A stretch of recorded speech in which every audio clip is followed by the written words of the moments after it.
Bismillahirrahmanirrahim. Assalamualaikum warahmatullahi wabarakatuh.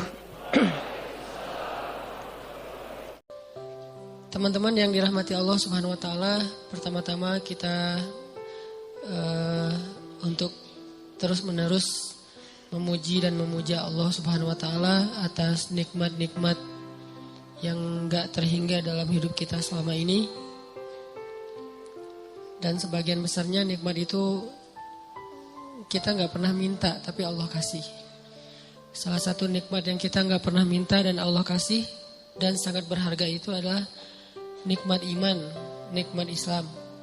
Kita dilahirkan dari orang tua muslim, kita tinggal di lingkungan dan masyarakat yang mayoritas muslim. Itu nikmat yang kita gak pernah minta.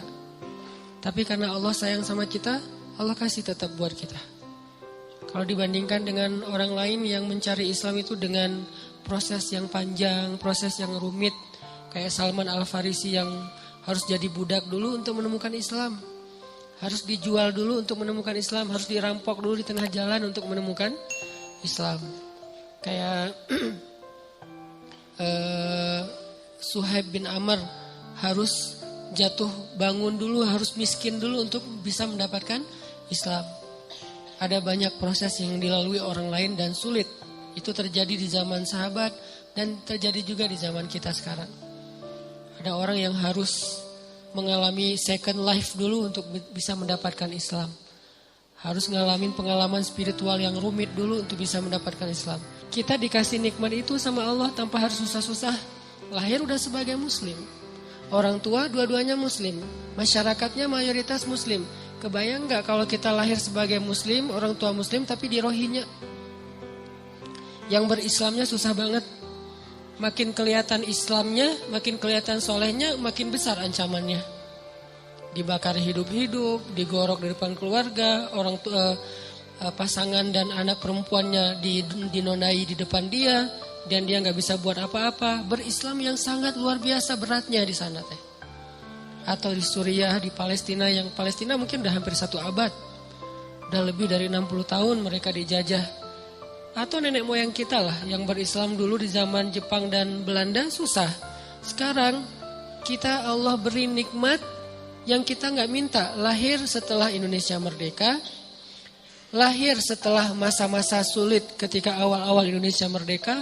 Lahir di lingkungan kaum muslimin yang mayoritasnya di Bandung pula. Karena ada beberapa wilayah di Indonesia yang berislam juga masih susah sampai sekarang. Dengan konflik-konflik sosial yang kadang-kadang, konflik horizontal yang kadang-kadang terjadi itu sampai kita ketakutan gitu. Kok ada di suatu wilayah yang umat Islam itu yang kayak dulu tahun 2000 berapa dulu, 2001. Yang sempat rame tuh di Ambon, di Poso. Alhamdulillah kita di Bandung. Pernah minta gak lahir sebagai orang Bandung? Gak pernah. Tapi Allah kasih nikmat lahir sebagai orang Bandung. Dan saya aja orang Aceh cemburu sama orang Bandung. Alhamdulillah Allah takdirkan saya tinggal di Bandung. Ini nikmat yang besar. Tanpa saya mengeluh sebagai orang Aceh, karena itu juga nikmat yang luar biasa buat saya. Karena bisa dibilang itu sesuatu karunia. Tapi Bandung punya nikmat lain yang mungkin orang Aceh gak punya. Orang Aceh punya nikmat lain. Yang jelas kita dilahirkan dalam suasana yang sangat nyaman. Berislamnya tuh gak repot. Ini layak disyukuri oleh kita setiap hari. Karena kalau kita gak mensyukuri ini, nanti Allah akan cabut satu aja. Bukan iman, bukan hidayah yang dicabut, tapi berislamnya yang dicabut. Nikmat berislamnya. Dibikin berislam kita susah. Dibikin berislam kita itu repot. Gampang banget buat Allah. Dimunculkan di antara kita seorang pemimpin yang zalim aja udah repot loh. Mau bikin taklim repot, mau ngaji repot, di sekolah pendidikan Islamnya dihapus segala macam kayak Turki beberapa waktu yang lalu. Itu kan berislamnya repot kan? Di Turki mau azan aja nggak boleh pakai bahasa Arab. Udah gitu isi dari azan itu ada dihapus beberapa kalimat-kalimat yang sakral dalam Islam. Kayak kalimat hayya 'alal falah misalnya. Atau taklim-taklim, khutbah-khutbah mulai di style sama negaranya sekuler. Sehingga kita dengerin khutbah tuh kayak garing gitu.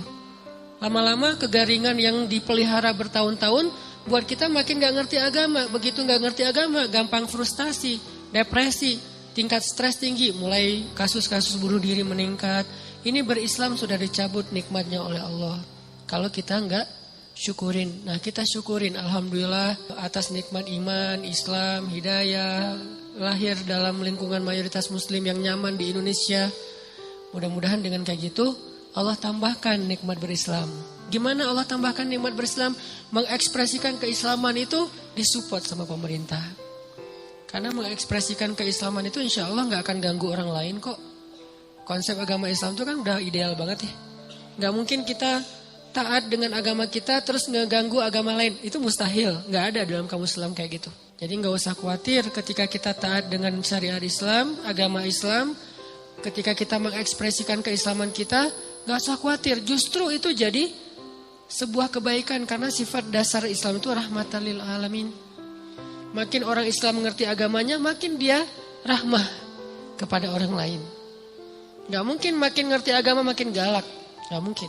Dia galaknya bukan ke orang lain, galaknya kepada kemungkaran. Nah, kalau itu memang semuanya harus kita galak. Bukan orang Islam doang, manusia mah harus galak kepada kebatilan, kemungkaran, bahasa kita ya. Kalau bahasa umumnya kejahatan. Harus galak dong dengan kejahatan. Kalau enggak kejahatan merajalela. Galak dengan kriminal-kriminal yang luar biasa merajalela. Galak dengan orang yang membunuh bayi enggak berdosa apa kurang. Emang enggak boleh galak. Bayi dibuang di kebun gitu. Emang enggak boleh galak. Harus galak. Karena kalau enggak galak kejahatan itu merajalela. Tapi bukan kepada orangnya, etnisnya, agamanya. Kita ngerti banget lah yang kayak gitu-gitu. Diajarkan oleh orang tua kita, ulama-ulama kita. Yang di atas semua itu diajarkan oleh nilai-nilai agama kita. Kita ngerti banget, gak usah diguruin dalam bab itu. Gak usah dikasih tahu, itu kita ngerti. Jadi makin kita berislam, insya Allah makin kita rahmah kepada orang lain. Ini kalau kita syukurin, Allah akan angkat untuk kita pemimpin yang semakin kita syukuri, semakin baik pemimpinnya. Semakin kita syukuri nikmat berislam, semakin baik pemimpinnya. Kebayang gak sih enaknya kita jadi muslim? Ini cita-cita saya pribadi. Sholat, muazzinnya wakil presiden kan? Hayya 'alas shalah. Lembut azannya. Siapa? Wakil presiden. Istiqlal. Hayya 'alas shalah.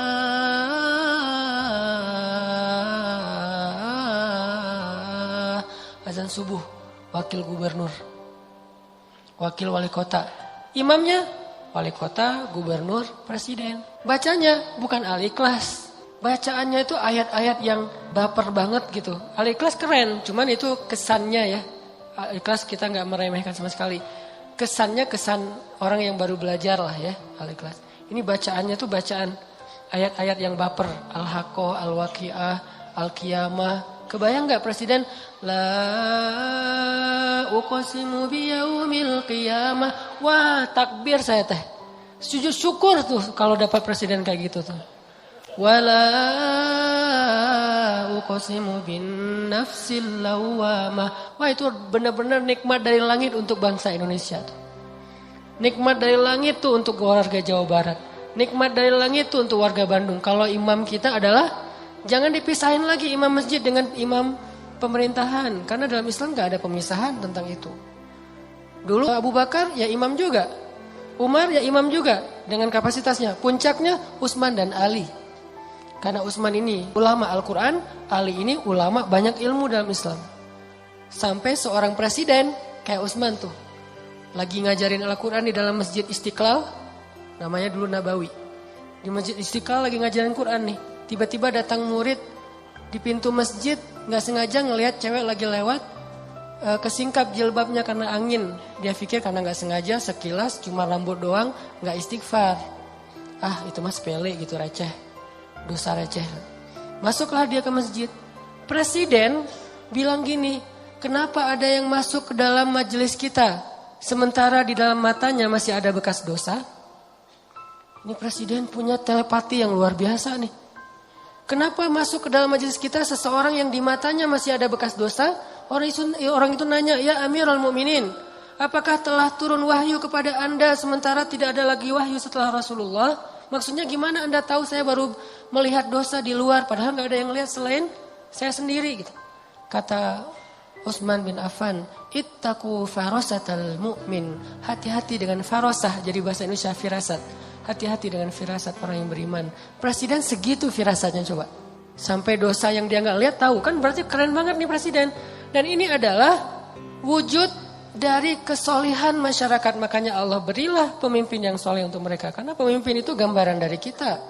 Kalau bahasa Nabi itu pemimpin adalah hasil dari gimana masyarakatnya. Kalau pedagang-pedagang pada jujur, Allah kasih pemimpin yang jujur. Jadi jangan selalu hanya nyalahin pemimpin. Jangan-jangan pemimpin kita banyak yang korupsi karena pedagang juga dalam kelas yang lebih kecil nggak jujur dagangannya juga kan. Mau beli buah naga dari pas kita lewat tulisannya 1 kilo 10.000. Pas kita berhenti, Pak yang 10.000 yang itu. Loh, ternyata 10.000 di bawah nggak kelihatan. Yang di display 20.000, tapi tulisnya 10.000. Gimana kita mau dapat pemimpin yang jujur? Bukankah salah satu cara Allah menghukum masyarakat yang curang adalah dengan menghadirkan pemimpin-pemimpin yang curang? Dan Allah tahan air hujan, itu hukuman. Jadi bukan dari pemimpinnya, balik lagi kepada kita. Syukuri nikmat itu. Itu kemenangan dakwah buat saya ya. Saya nggak tahu masalah politik, tapi dari angle saya sebagai orang sebutnya ustadz nih, harapan besar saya tuh pengen banget sholat suasananya kayak di Masjid Nabawi di zaman para Khulafaur Rasyidin. Itu keren banget. Yang azannya wakil presiden, wakil gubernur, wakil wali kota, yang imamnya adalah orang nomor satunya. Dengan bacaan yang fasih dan dia menghayati bacaan itu. Dan insya Allah ini bukan berarti jangan politisasi agama. Enggak sama sekali. Bukan urusan itu. Apa salahnya kita berharap pemimpin kita bacaan Al-Qurannya bagus kan? Bukankah itu bagian dari kesolehan kita dalam menerapkan agama Allah? Dan itu bukan hal yang berlebihan. Buat apa bacaan bagus tapi korupsi? Ya insya Allah itu kan bacaan bagus indikasi bahwa dia udah gak korupsi. Kita berharapnya kayak gitu, itu puncaknya. Saya gak perlu ngomongin bab korupsi, bab empati segala macam. Pastinya mudah-mudahan itu wajah displaynya adalah bacaan bagus. Tapi karakternya pastinya jujur, merakyat, adil kayak gitu-gitulah. Sekarang kita syukurin dulu nih nikmat berislam kita.